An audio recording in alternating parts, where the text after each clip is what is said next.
Europe 1. Vous êtes bien sur Europe 1, vous écoutez Culture Média, 10h, 11h30 tous les jours avec Thomas Hill et votre invité ce matin, Thomas. Mais oui, à l'occasion de la semaine spéciale Grande Famille Europe 1, je reçois ce matin le présentateur d'Europe 1 Matin, Dimitri Pavlenko, tous les jours de 7h à 9h. Je disais, c'est ce qu'on appelle le prime time de la radio, la tranche horaire où il y a le plus d'auditeurs. Absolument. Et en l'occurrence, j'ai regardé les chiffres, ils sont nombreux, ils sont 1 341 000 à écouter Europe 1 Matin. Il y en avait un de plus là ce matin, je crois, ou deux. Ou 3 d'ailleurs. Ouais. C'est en progression en tout cas depuis 3 ans. Oui, c'est vrai. Comment vous l'expliquez d'ailleurs ? Qu'est-ce que vous avez modifié dans le fond ou dans la forme pour réunir plus de monde là depuis ces 3 dernières années ? Je pense déjà il y a la force de l'habitude. Ça fait quand même 5 ans maintenant qu'on fait Europe 1 Matin avec Anissa tous les matins. Ça a beaucoup changé en fait. Je me refaisais. C'est marrant, l'autre jour j'ai ressorti les conduites. Les conduites c'est le document que je prépare tous les matins avant d'aller à l'antenne. Avec toutes les séquences. Ouais. Voilà. Alors c'est un truc maison. C'est un document que moi je fais parce qu'il y a mes repères. Et alors je retrouvais d'anciennes rubriques qu'on a supprimées, d'anciens chroniqueurs qui ont disparu, d'autres qui sont arrivés. Et je me dis, qu'est-ce que ça a changé ? En fait, c'était pas du tout la même émission il y a 5 ans. C'était plus raide, non ? Est-ce que vous diriez que vous étiez plus raide à l'époque ? Ah oui. J'ai l'impression que vous êtes beaucoup détendu au fur et à mesure du temps. Non, mais ça c'est vrai. Alors, moi j'ai changé. La radio a changé, Europe 1 a changé, la ligne s'est affirmée. Et puis moi, je me suis détendu. En fait, En fait, vous savez quoi ? Ça fait plus de 10 ans que je présente des matinales, et je crois que j'ai compris mon métier qu'assez récemment. En fait, ça fait 1 an ou 2, pas plus, que j'ai compris. C'est quoi être présentateur de matinale ? C'est à la fois il faut être journaliste, il faut être animateur. Il faut mettre tout le monde à l'aise. Il faut porter les autres constamment quand vous avez vos chroniqueurs qui ressentent que ce qu'ils disent vous intéresse.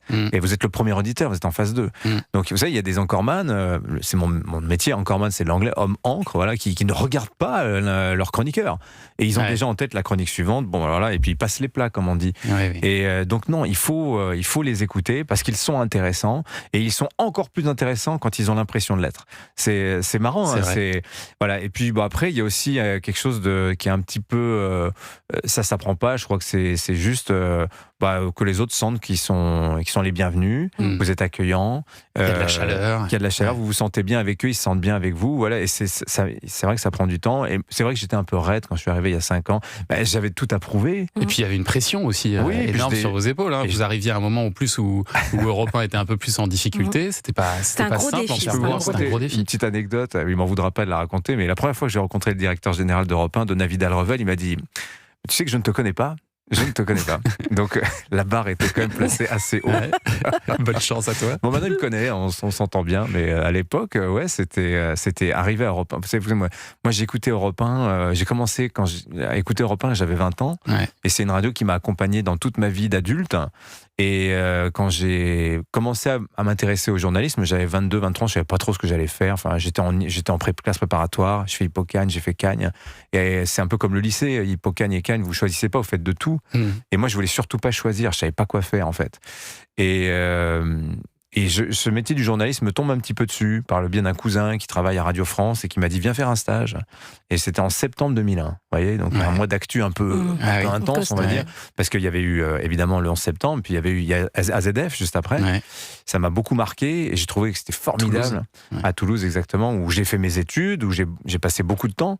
J'ai vécu 15 ans à Toulouse, et je m'étais dit: si un jour il y a un Graal dans ce métier, un truc que je voudrais faire, vraiment le job de mes rêves, dans ce métier, présentateur de la matinale d'Europe 1. C'est vrai. Wow. Vous vous disiez ça vraiment ? Ouais. Et quand la direction m'a appelé, je me rappellerai toute ma vie, j'étais dans un jardin, il faisait beau, on était à Pâques, et on m'a proposé la matinale d'Europe 1, j'en revenais pas. Et alors, dit, c'est pas possible. Quoi, et depuis, est-ce que ça correspond à l'image que vous aviez dans vos rêves, ou est-ce que vous avez déchanté ? Alors, sur le boulot. J'ai pas déchanté, mais c'est vrai que l'Europe 1 dont je voulais présenter la matinale il y a 25 ans de ça n'est pas le même Europe 1 qu'aujourd'hui. Mais c'est mon Europe 1, vous voyez, c'est mon Europe 1.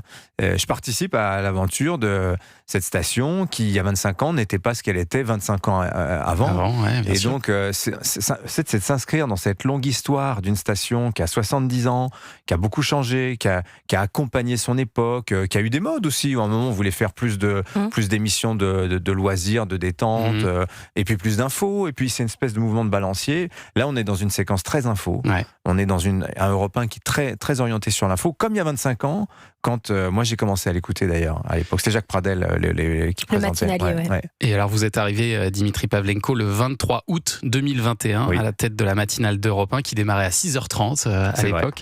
Et on a retrouvé votre première. Écoutez. Oh là là. Je suis très très honoré, je suis extrêmement fier et très heureux d'être avec vous ce matin. Alors Europe Matin, vous l'avez remarqué, commence un petit peu plus tôt que la saison dernière, on gagne une petite demi-heure. Il y a quelques nouveautés, je vais vous les présenter. Julien Omblin, ainsi qu'à tous les auditeurs. À 6h40, dans 10 petites minutes, tous les jours, un dirigeant d'entreprise sera avec nous pour comprendre l'économie avec l'un ou l'une de ceux qui la font. Je vous donne son nom dans un instant. Et puis, comme l'information ne s'arrête jamais, que vous n'arrivez pas forcément à l'heure pile ou à la demi-heure, Europe Matin lance cette saison le journal permanent, c'est-à-dire que tous les quarts d'heure environ, on va vous apporter l'essentiel de l'actualité. Ça va, vous étiez déjà à l'aise Ah quand même pour une ouais, première. ouais. Vous vous Et, sentiez comment c'est vous dingue, c'était il y a 5 ans. Ouais. Incroyable. Moi, j'étais stressé comme c'est pas Eh ben, permis. ça s'entend pas Mais du tout. Une première, c'est toujours stressant. C'est hein. terrible. Hein. Vous aviez mal dormi, j'imagine. Vous aviez pas dormi peut-être. Non, si, j'avais dormi, mais pas. Je m'en souviens plus, mais j'avais pas dû hyper bien ouais. dormir. Une première, oui, en plus, voilà, arriver sur Europe 1. Et moi, j'ai beaucoup migré, moi, dans ma carrière. J'ai changé tous les 4 ans à peu près, j'ai changé d'employeur.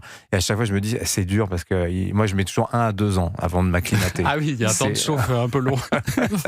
Non, mais à se sentir vraiment bien. Oui, bah oui, c'est normal. Voilà, on a ses repères, on a ses. Voilà. Ah, voilà. Et Mais je trouve que j'ai une petite voix, c'est marrant. Oui, la voix est légèrement différente, Oui, elle mais est moins posée. il faut dire que vous étiez quand même déjà, et ça se sent, un habitué des matinales radio. Ah bah oui. Qu'est-ce que vous faisiez avant? Alors, dans l'ordre chronologique, juste avant Europe 1, j'étais à Radio Classique. Ouais. J'ai présenté pendant 4 ans la matinale écho de Radio Classique. Et j'ai beaucoup d'auditeurs de Radio Classique qui m'ont suivi sur Europe 1 parce qu'ils me disent, je vous écoutais sur Classique, je vous écoute sur Europe 1. Avant, j'étais à Sud Radio. Donc j'ai présenté la matinale beaucoup plus brièvement. J'ai fait une saison ou deux saisons, je crois. Et ouais, c'est ça, 2 saisons. Je ne sais plus, 1 ou 2, bref. On regardera, on vérifiera sur Wikipédia. et puis, voilà, je suis resté en tout 4 ans à Sud Radio. Et avant cela, donc ça c'était à Toulouse en partie. Et avant ça, je faisais tout autre chose. J'ai présenté ici les informations sur Europe 2 aussi. Il y a de ça, il y a 20 ans. Okay. Chez les copains dessus, mais j'étais donc localier à Toulouse. Et j'ai travaillé ensuite pendant 5 ans à la télévision. J'étais pour TF1, pour France 2. J'étais JRI à l'époque. Parce que ça, journaliste reporter d'image. Voilà, vous faisiez des reportages. Oui, c'est avec ça. la caméra à l'épaule et tout ça. Alors pour TF1, on travaillait en binôme et j'étais donc caméraman. C'est moi qui portais la caméra et parallèlement, je le faisais aussi pour LCI, mais là, je faisais tout. Alors c'était très drôle parce que quand je travaillais pour LCI, j'étais tout seul. C'est-à-dire que je tournais, je montais, je commentais, je faisais les directs, je conduisais. Et on voyait arriver l'équipe de France 3. Où là, ils étaient 5. C'est le luxe. Ils étaient 5. Ça a un peu changé depuis quand même, mais oui. Ils sont 4. Aujourd'hui, voilà, ils doivent être 3. Et alors, racontez-nous comment ça se prépare une matinale comme Europe 1 Matin. Je crois qu'il y a 3 conférences de rédaction en amont, c'est ça? Alors sur 24 heures, oui, sur 24 heures. Mais moi le matin quand j'arrive, en fait ça s'arrête jamais. C'est l'info en continu, ça ne s'arrête jamais. C'est le journal permanent sur Europe 1. Moi j'arrive j'arrive à 4 heures du matin. Et c'est ce que je racontais tout à l'heure, on a fait un petit live avec Anissa pour les auditeurs qui nous suivent sur Instagram, et je racontais ça, c'est-à-dire que le but du jeu, c'est d'arriver ni trop tôt ni trop tard. Si vous venez trop tôt, vous prenez le risque d'être fatigué quand vous prenez l'antenne, et ça, non, c'est pas bon non plus. Ah mais non, mais le plus important, c'est le direct.